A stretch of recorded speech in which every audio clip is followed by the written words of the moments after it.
વડોદરાથી આ કરુણ ઘટના સામે આવે છે। હરણી તળાવને લઈ અને સીઆર પાટીલે પણ હવે ટ્વીટ કરી નાખ્યું છે। બાળકોની બોટ ડૂબી જવાની દુર્ઘટના અત્યંત દુઃખદ છે તેવું તેમના દ્વારા કહેવાય રહ્યું છે। ત્યારે જીવ ગુમાવનારાઓના દિવ્ય આત્માને શાંતિ મળે તેવું પણ તેમના દ્વારા ટ્વીટમાં કહેવામાં આવી રહ્યું છે। બચાવ કામગીરી પણ તેજ કરી દેવામાં આવી છે। તેની સાથે જ આ જે બોટ છે જે તળાવની અંદર હિરણ તળાવની અંદર ડૂબી ગઈ હતી તે બોટને પણ હવે બહાર કાઢવામાં આવી રહી છે અને જે ટીમ છે એનડીઆરએફની ટીમ હોય કે પછી ફાયર વિભાગની ટીમ હોય તેમના દ્વારા સતત રેસ્ક્યુની કામગીરી છે તે કરવામાં આવી રહી છે। રેસ્ક્યુની કામગીરીને તેજ કરવાના આદેશો પણ સીએમ ભૂપેન્દ્ર પટેલ દ્વારા કરવામાં આવી ચૂક્યા છે અને ત્યારબાદ ઘટના સ્થળે એનડીઆરએફની જે ટીમ છે તેને પણ પહોંચાડી દેવામાં આવી રહી છે। તેની સાથે જ જે પણ વ્યક્તિ જે પણ વિદ્યાર્થી ઘાયલ થઈ ચૂક્યા છે તેઓને અત્યારે હોસ્પિટલ ખાતે પણ ખસેડવામાં આવી રહ્યા છે। હોસ્પિટલ ખાતે તેઓની સારવાર પણ ચાલી રહી છે। ત્યારે આ સમગ્ર ઘટનામાં સીએમ પીએમ તેમજ ગૃહ રાજ્ય મંત્રી હર્ષસંઘવી તમામ જે નેતાઓ છે તેઓની ટ્વીટ સામે આવી રહી છે। તેમના દ્વારા પ્રતિક્રિયાઓ આપવામાં આવી રહી છે। ઘટનાને લઈ અને પરિવારજનો છે તેઓને સાંત્વના પાઠવવામાં આવી રહી છે। ત્યારે શાળા સંચાલક કોણ છે તે હજુ પણ આપણને તે અત્યારે ભૂગર્ભમાં ઉતરી ચૂક્યા છે તેની સાથે કોઈ પણ સંપર્ક નથી થઈ રહ્યો છે। ત્યારે આ જે વિદ્યાર્થીઓ ડૂબ્યા છે તેમના નામ પણ આપણી સામે આવી રહ્યા છે। સમગ્ર દુર્ઘટનામાં 2 શિક્ષિકા છે તેઓ પણ મોતને ભેટી ચૂકી છે। ત્યારે શિક્ષિકા છાયા પટેલનું પણ આ દુર્ઘટનાની અંદર મોત નીપજી ચૂક્યું છે। ફાલ્ગુની સુરતી નામની જે શિક્ષિકા છે તેનું પણ આ ઘટના દરમિયાન મોત નીપજ્યું છે। તંત્રએ મૃતકોની સત્તાવાર યાદી પણ જાહેર કરી નાખી છે જેમાં 2 શિક્ષિકાનો પણ સમાવેશ થઈ રહ્યો છે। સકીના શેખ નામની વિદ્યાર્થીની છે તેનું પણ આ ઘટનામાં મોત નીપજ્યું છે। વિદ્યાર્થીઓના નામ જો અમે તમને જણાવી રહ્યા છીએ। આયત મંસૂરી નામનો જે વિદ્યાર્થી છે તે પણ આ દુર્ઘટનાનો ભોગ બની ચૂક્યો છે। અયાન મોહમ્મદ ગાંધી નામના વિદ્યાર્થીનું પણ આ સમગ્ર ઘટનામાં મોત નીપજ્યું છે। રેહાન ખલીફા નામનો વિદ્યાર્થી છે તેનું પણ આ બોટ ડૂબતાની સાથે જ મોત નીપજ્યું છે। વિશ્વા નિઝામ નામની વિદ્યાર્થીનીનું પણ આ દુર્ઘટનામાં મોત નીપજ્યું છે। તો આજ મુદ્દે વધુ વિગતો સાથે અમારા સંવાદદાતા નિલેશ બ્રહ્મભટ્ટ ફોન લાઈન પર જોડાઈ ચૂક્યા છે। નિલેશ, 15 લોકોના મોત નીપજી ચૂક્યા છે, 2 શિક્ષિકાના પણ મોત નીપજ્યા છે અને સત્તાવાર આંકડા અને સત્તાવાર માહિતી જાહેર કરવામાં આવી રહી છે।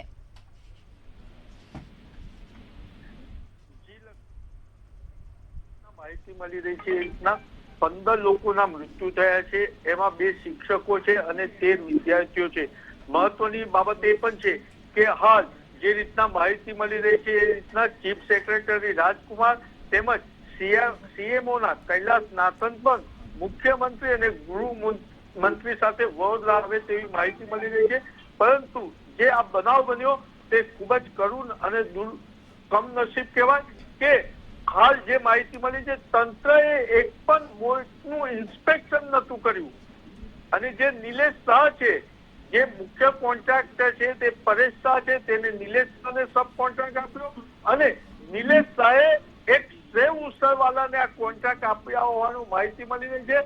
હાલ તંત્ર તપાસની વાત કરી રહ્યું છે પરંતુ કેટલા સખ્ત પગલાં લેશે તે અત્યારે પણ શંકા ઉપજાવી રહી છે। લખમાં જી નિલેશ, 4 લાખની સહાય મૃતકોને અને 50,000ની સહાય જે ઇજાગ્રસ્ત થયા છે તેઓને કરવામાં આવી રહી છે, પણ શું આનાથી વાલીઓને સંતોષ મળશે? કારણ કે એકનો એક પુત્ર ગુમાવ્યાનું દર્દ એ તો એ વાલી જ સમજી શકશે ને, એ તો કઈ પૈસાથી નહીં આંકી શકે।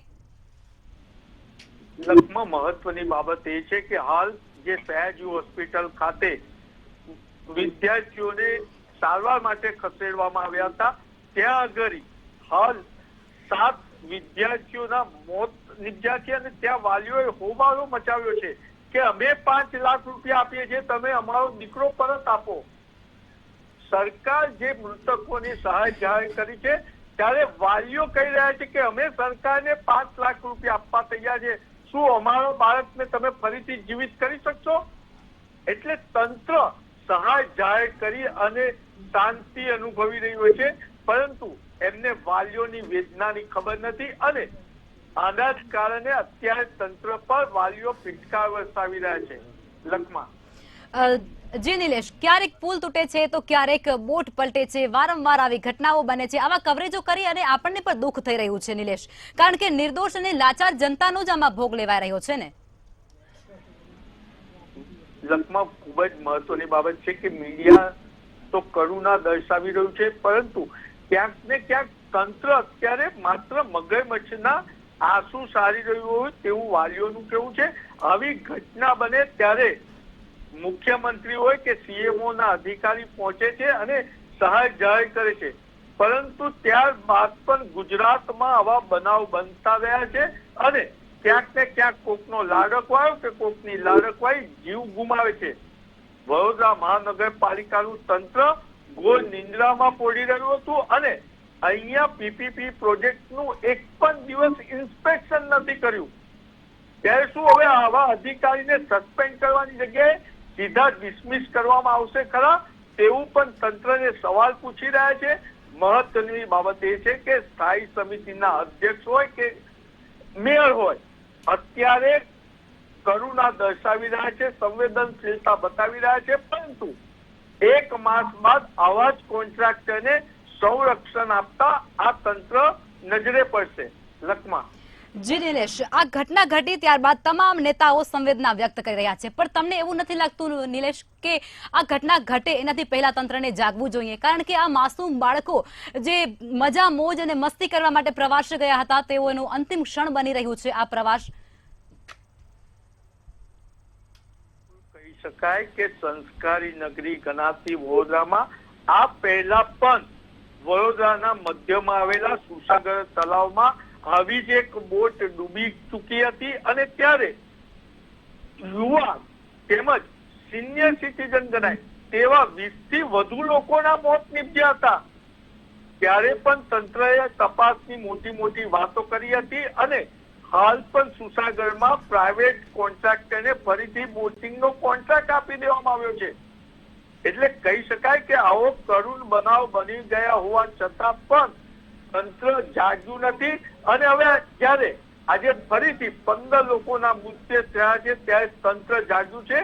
વડોદરા શહેર માટે સ્માર્ટ સિટી કહેવાતા વડોદરા માટે આ ખૂબ જ કમનસીબ ઘટના ગણાય. લખમાં નિલેશ, આ બધા વચ્ચે આ પરિવારજનો છે એમનું શું, જે રાહ જોઈને બેઠા હશે કે હમણાં મારો દીકરો આવશે કે મારી દીકરી આવશે, પરંતુ તેમનો એકનો એક દીકરો કે એકની એક દીકરી ત્યાં આ બોટ પલટવાને કારણે કોઈની પૈસા કમાવાની લહાઈમાં એમનો ભોગ લેવાઈ ગયો છે. એ પરિવાર પર શું વીતતી હશે? લખમાં સ્પષ્ટ કહી શકાય કે જ્યારે પરિવારનો આજે લાડકવાળો જે પરિવારનો વંશ છે એ આજે જ્યારે સવારે નવા કપડાં પહેરી અને પ્રવાસનો આનંદ લેવાની વાત કહીને ઘરેથી નીકળ્યો હશે ત્યારે કોઈ વાલીએ નહીં જાણ્યું હોય કે તેનો મૃતદેહ પાછો આવશે.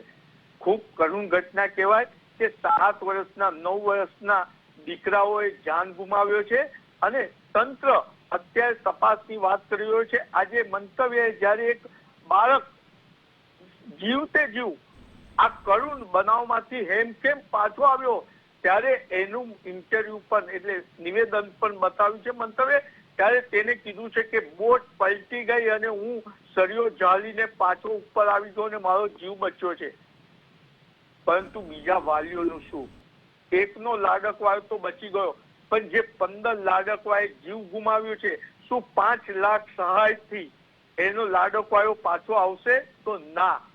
5 લાખની સહાય એ જે સરકારે જાહેર કરી છે એ કદાચ એમના બેંક બેલેન્સને રાહત પહોંચાડી શકશે, પરંતુ વાલીઓના હૃદયને ક્યારેય આ રાહત નહીં પહોંચાડી શકે. અને સંવેદનશીલ સરકાર હોય કે સંવેદનશીલ તંત્ર હોય, આવો બનાવ ફરીથી ના બને એના માટે સખ્ત કોઈ કાર્યવાહી કરે તેવું વાલીઓનું પણ ઈચ્છા છે. લખમાં જી નિલેશ, આમાં એક હાસ્યાસ્પદ વાત પણ આવી રહી છે કે સેવ ઉસળની લારી ચલાવતો વ્યક્તિ આ બોટને ચલાવી રહ્યો છે. આ બધા જે 24 જણાને તે બેસાડી અને તે લઈ જઈ રહ્યો છે. આ એક હાસ્યાસ્પદ વાત કહેવાય ને? તો સ્માર્ટ સિટી વડોદરામાં જ્યારથી વડોદરા ભારતીય જનતા પાર્ટીનું શાસન આવ્યું છે ત્યારથી છે કે વડોદરા મહાનગરપાલિકામાં ચા સપ્લાય કરતો એક માણસને શિક્ષણ સમિતિનો સભ્ય બનાવી દેવામાં આવે છે. હાસ્યાસ્પદ તો ત્યારે પણ હતું, પરંતુ પ્રધાનમંત્રી નરેન્દ્રભાઈ મોદીના નામ પર જીતેલા આ લોકોને આની કોઈ પરવા નથી. સ્માર્ટ સિટીની વાતો કરનારા વડોદરા મહાનગરપાલિકાઓ સત્તાધીશોનું જીવન સ્માર્ટ થઈ ગયું, પણ આજે બી વડોદરા નગરજીવનોને આવી હાલતથી ભોગવી પડે છે. એ પણ એટલું જ કડવું સત્ય છે. લખમા. જી નિલેશ, આપ જોડાયેલા રહેજો. આપની પાસેથી અમે વિગતવાર માહિતીઓ મેળવતા રહીશું, પરંતુ અત્યારે સમય થયો છે નાનકડા વિરામનો. નાનકડા વિરામ બાદ અમે તમને પળે પળની અપડેટ્સ આપતા રહીશું.